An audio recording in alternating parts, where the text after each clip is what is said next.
What's up, Pyromaniacs? Pyrostasis here, and today we're going to be taking a look at a new game called Path of Exile, or maybe it's Path of the Exile. No, it's Path of Exile.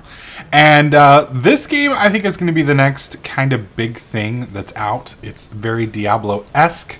You'll notice this is my character here. I can move around by clicking.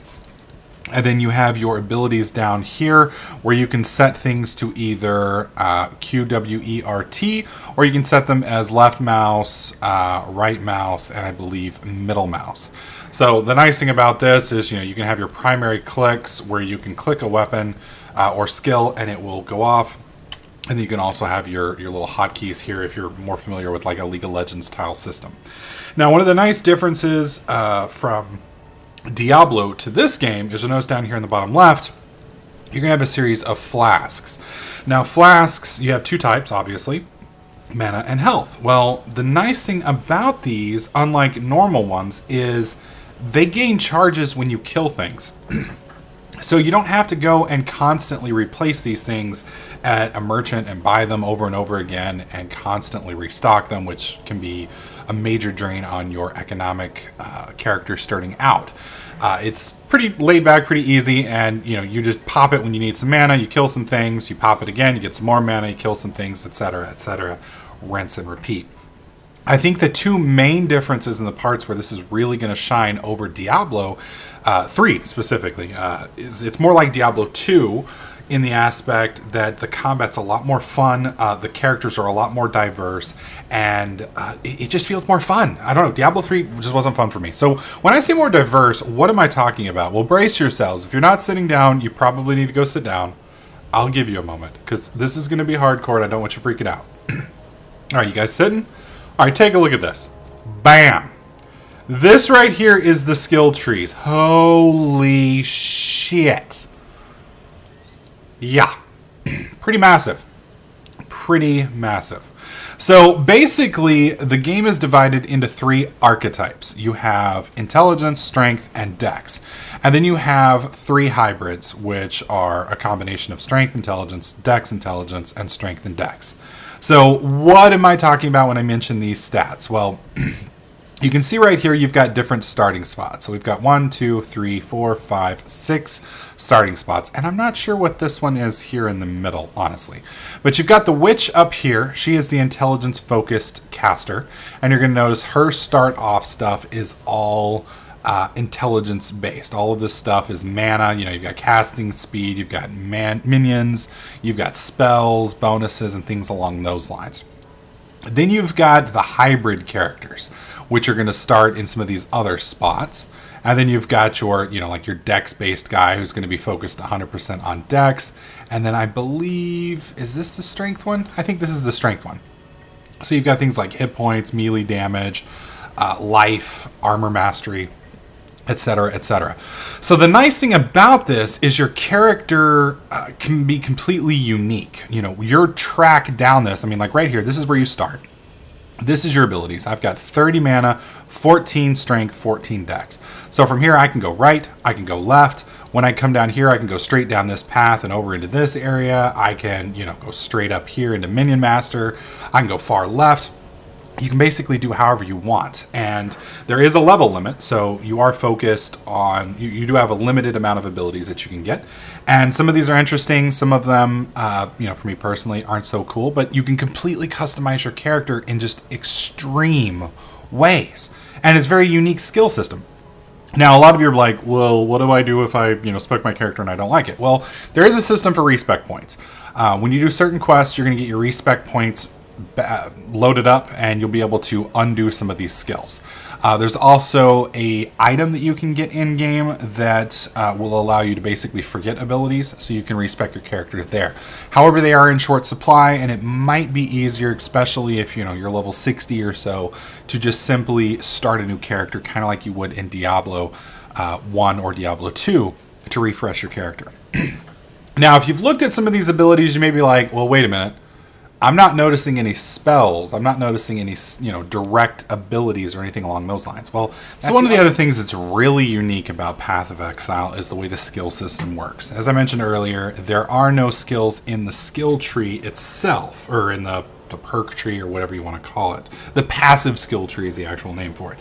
Everything in Path of Exile is set up by gems.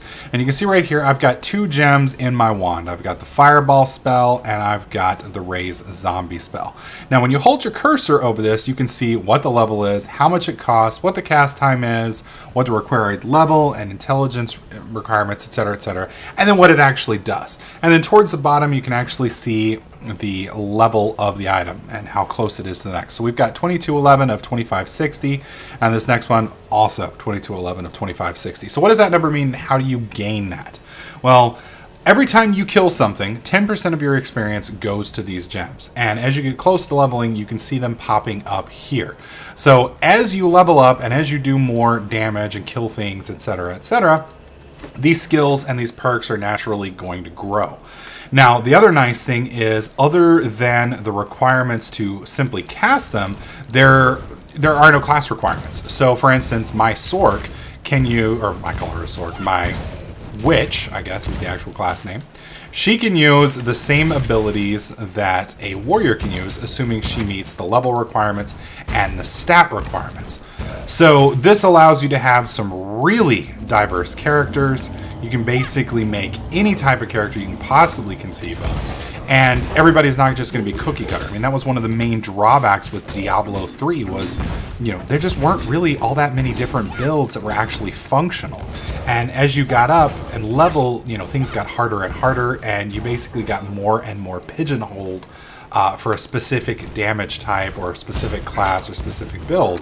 And while the individual abilities may be fun, overall, it's just not as entertaining as having something that's completely unique and yet still functional. What is the point of putting all of these extra skills and abilities into the game if there's no point in using them? You're simply going to just be leveling them up and they're just going to sit there and collect dust and not really be all that entertaining. So now that we've done a little bit, you can see that our stuff is very, very close to leveling. And with each individual leveling process, the abilities are going to get stronger. They're going to get, like for instance, the zombies, I might be able to summon more. The zombies maybe do more damage. They may cast faster. It's going to cost a little bit more mana, etc., etc. And then you'll have the option to actually level it up. So the nice thing is, unlike some other skill-based systems, you actually have the choice of whether or not you wish to level this up. Why would you not want to level something up? Well, for instance, let's say you're a strength-based character that has picked up maybe this little Frost Nova ability here so that you can snare characters for when you get in trouble. So you snare them on your way out, and then you're allowed to, back out and run and restart. Well, if you're to level this up and make it a slightly better ability, it's going to cost you more mana, or it might need more stats, or something along those lines.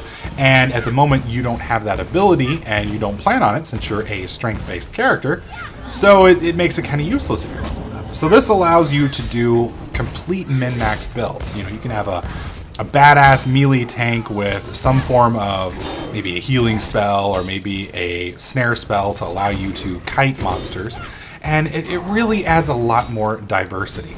Also, for those of you guys who are familiar with the way Diablo used to work, you've also got your portal scrolls, which you can use to come in and out. You've got a healthy system that you can recruit more people to, and it's a really nice system. Right over here, this is the notice board. You click on here, you can see all of the open parties that are up. You can create parties if you want. You can see your friends, and it does seem like the max group size is 6 for the moment. Now let me show you guys the leveling up process. There really isn't a whole lot to it. You can see right here what will happen on the next level, what its requirements are. Like for instance, it will be a requirement of level 8 and intelligence 25. Since I meet those, I can go ahead and pop these abilities up, and we can see what the damage increase is. We'll go ahead and hit both of those. Oops. And there you go. You can see a little bit of a difference. Still only 3 zombies. But it does look like the fire damage. Yeah, the fire damage went up actually pretty decently. So it adds for some real nice creativity. Now, the other thing that you guys will notice as a difference is there's no gold in Path of the Exile. All of your items have different gem slots, and this gives you, like for instance, this would be a strength bow. When you sell something, you're going to get these little scraps, these little scroll fragments, and these scroll fragments combine into scrolls of wisdom. And scrolls of wisdom apparently are the economic resource in this game. They're also your identification scrolls. So if you need to identify something, you're actually going to have to sell some other stuff so that you gain access, get enough to create another one of those scrolls, and so that you can see right there, we sold that item that gave us the 5th little piece, and that allowed us to have another ID scroll. So kind of cool. But overall, I'm kind of very interested in this game. I had really high hopes for Diablo 3, but unfortunately Diablo 3 wasn't really my cup of tea. I was worried when they said this was going to be a free-to-play game. The cash shop, thankfully, was very unintrusive. It's 100% cosmetic items, things like different weapon effects, pets that don't actually do anything, dance moves, skill change-ups, like your fireball shoots a dragon instead of just normal fireball. So things that are cool and people will want for cosmetic reasons, but not something that's really going to change or affect the balance of the game. So JJ and I are going to be streaming this a little bit later today, kind of get a little bit better feel for the game. It is still in beta, but it is open beta, so anybody can get into it at pathofexile.com. I strongly recommend taking a look at it. Even though it's in beta, it does seem to be pretty well done, and I'm enjoying the hell out of it. So let me know what you guys think in the comment section below. Are you interested in this? Would you like to see a series on this on the channel while I play with JJ? Let me know in the comment section. If you liked the video, click the like button. Don't forget to check the game out. Subscribe. And I'll catch you guys in the next clip.